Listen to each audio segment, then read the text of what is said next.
This is just another stop here at Brian's in Texas. Before Vina and I crossed the border, I left a box of stuff here, chaps, things that I could live without. Even though it was cold when we left, I could have used those chaps, but I had to make room for her stuff, which she doesn't bring much. So I come back here to pick it up, and we're hanging out, and I'm washing my bike and just getting a few things ready, and picked up the stuff from my bike. And from here I got to go to Mississippi. Let's just take a look, right? I'm camped in here, man. You know, this is just a wet area full of humidity. This is his property. We got the neighbor over here. When I put the F-gate track in there, I didn't ground it. I didn't get those where I put it. You can't ground an amp gauge. Say hi, Brian. Hey, hi. This is his place. Yeah, you can't ground. I'm gonna take this hose and wash this bike. But I come here a lot of times so that I can work on my bike, get things ready before I cross the border, put on tires, whatever. The stuff I did before we left.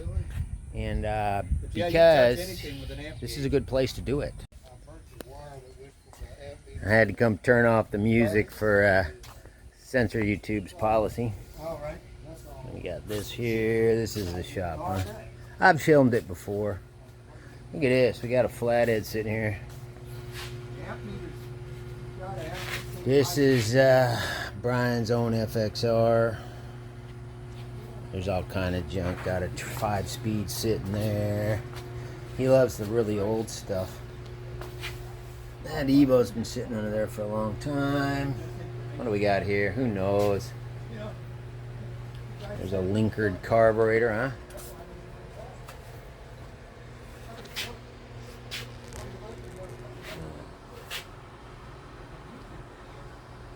He sold off most of his knucklehead stuff and all the stuff that was of any real value. So, you know, I guess he needed some money, or he's got too much stuff in here, you know. There was a bunch of other bikes, though. We got an Evo there. It's a Dynaglide. Who knows? But see, the thing about this place is I can fix pretty much anything here. Look at this. Well, there's a shovel head, huh? With a hand crank. Didn't know they made those. He's got a machine shop in here. Right? There's a lathe over there. So, right? He's got welding. There's torches around here somewhere. There's a, what do you call it? A bead blaster. So,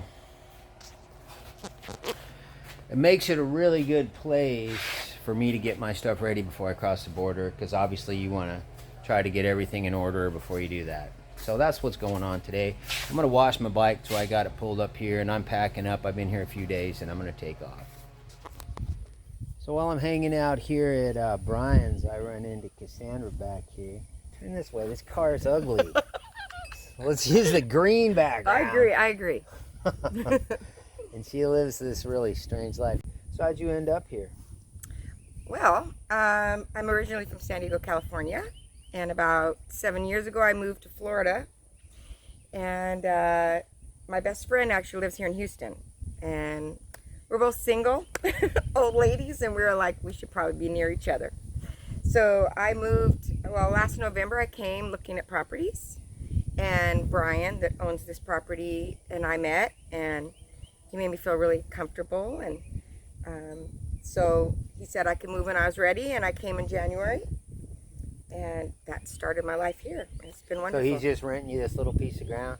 No, I'm allowed. I'm allowed to do whatever I like here. I'm not just restricted to that little space. I know he's that, so nice. Yeah. So is he renting you a spot, or is he just? Yeah. Yeah. My mom used to do that when we were kids. She'd get a piece of property, put a trailer on it, we'd live in it. Although it wasn't a closet like you have. But she did have one that was so small I had to sleep in a tent outside, which was cool. I'm a boy. I liked it. Yeah. I had my own play. Anyways, so, but is this the only place you've had it? No, I lived in Florida on a 40-acre farm. It was out in a place called Cottondale, and the farm was a for-profit creamery, owned by a woman, my friend Elizabeth. And she was the first place I took Matilda. And I lived in this beautiful, on the one side of a pond.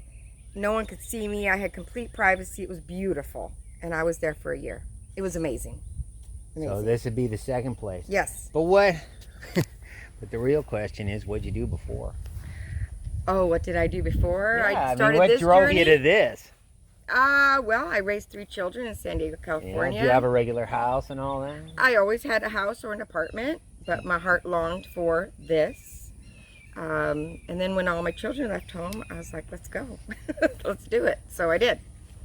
Yeah. All right. Yep. So who can afford to have a house in San Diego anyway anymore? Not many. Most of us have left. Most of my friends have so left. You moved into this, so you're Yep. mobile. Well, we're on this piece of land. We're at Brian's place. So this is her closet. I call it a closet. See it over there? Let's see if I can get it. Yeah, I want a shot from here. There it is. Ain't that something? Can I ask you how old you are, or is that taboo? Oh, no. I'm 55. 55. So you moved into this thing on this piece of property. You got this car behind me that you no doubt pulled it with. I did. That's pretty interesting. I did. And you're happy to live in a closet instead of a house. 100%. And what you do is get gym memberships like I do. I do. So you go over there to get your showers and everything. I do. It's been wonderful. That's pretty cool. Mm-hmm. Show me the place. Okay. See what she's got here. This is a pretend doorbell. Where? Oh, a pretend doorbell? Pretend doorbell that a client gave me that I took care of. I thought it was funny. Yeah. Yeah. You gonna show me the inside here? Yes. So.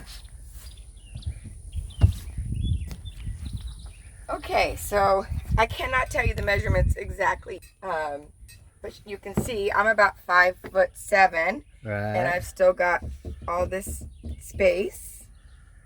And she was built to camp with, of course, so this table does come down, and this full-size bed converts into 2 benches. So you had this thing built. Yeah, I did. She's cute, huh? Her name's Matilda, by the way. It's on the door. This is I had it. But anyway, so Matilda. Huh? Matilda. Yep, I named her Matilda.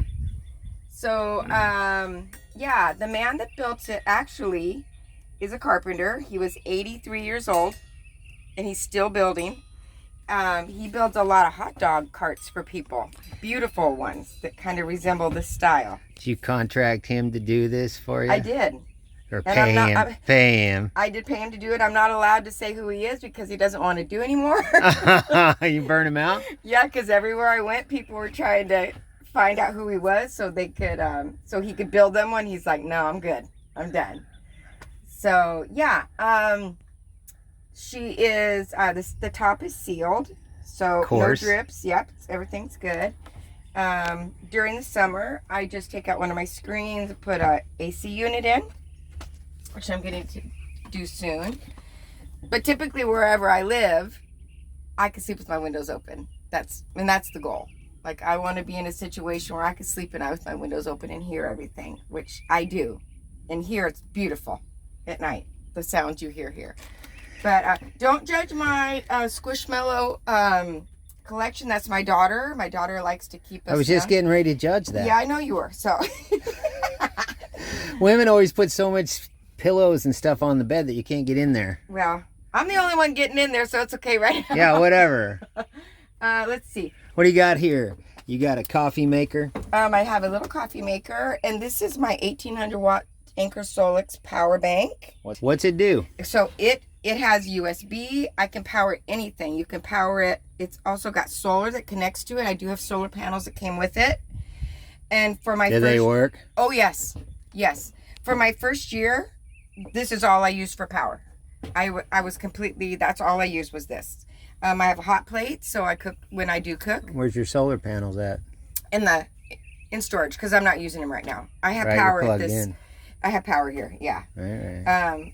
But in case anything does happen and, the grid goes down or whatever, we know that I have power, as much as I can get from that. And you have Indian stuff too. I do. This was gifted to me from a very special friend, and it takes up a lot of space, but I don't care. I like the way it feels, if you know anything about those and what they're supposed to do. So, love that.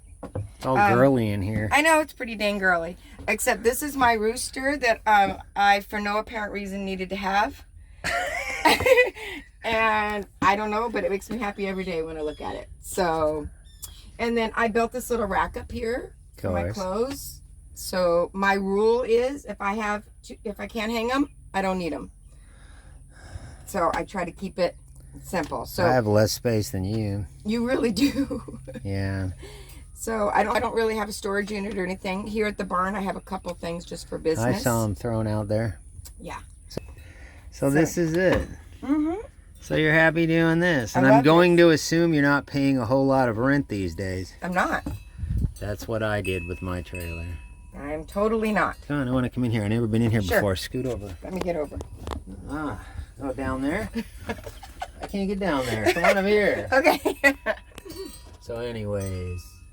Yeah, I gotta... Boy, it smells nice in here. I'm burning a candle just for the interview.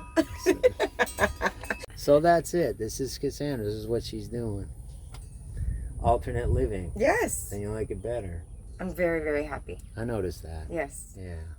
Now you're telling me that you're on TikTok. I am on TikTok. So how do people find you? You can find me at Cassandra Marie _50. That's my handle on _50? TikTok. That's when I started it, when I was 50. Okay, I don't know anything about TikTok, so that's how you get a hold of her if you want to. Or check her stuff out or whatever. Because she's a single woman. I am. That lives in a closet, in a field, next to a horse. I do. Yes, So, I do. There she is. Yes, I do. After I shut the camera off, Cassandra made me a cup of coffee and we sat out front of her place and talked for about an hour. And there was a couple of interesting things that I wanted to mention about that. Of course, I didn't record the whole thing. One is that she's still working. She would go off to work most every day. And what she's doing is helping take care of old people. But I got the impression in our talk that she enjoyed this kind of work and that she liked to be busy. So there's that. The other thing that I found interesting was she said that she'd always wanted to live like this, but everybody told her she couldn't. And when she started doing it, people actually got mad at her. And so she questioned herself, she questioned her sanity, and she had this battle back and forth, and she finally moved into her, what'd she call that little closet she lives in? I forget the name. But anyways, I told her I had exactly the same thing. I saw Michelle go through it too. When you go and do something out of the norm, you want to take a different road, maybe one that's in your heart that you've always wanted to take. People always wanted to tell me that you can't do that. And I even had them get to the point where they got mad sometimes. With Michelle, it's a story, but one of them even flattened one of her tires. So they get mad about it, and then once you become successful at it, they admire you for it. So, that was one of the main reasons that I like to include interesting people that I meet along the way who live alternate lifestyles.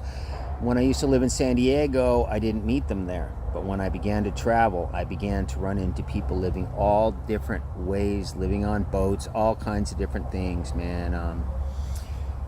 Covered wagons pulled by mules. I've run into that. So I just wanted to add to that, to this little Cassandra interview, and I hope to see you guys all at the Gypsy Gene Cancer Run in Mississippi.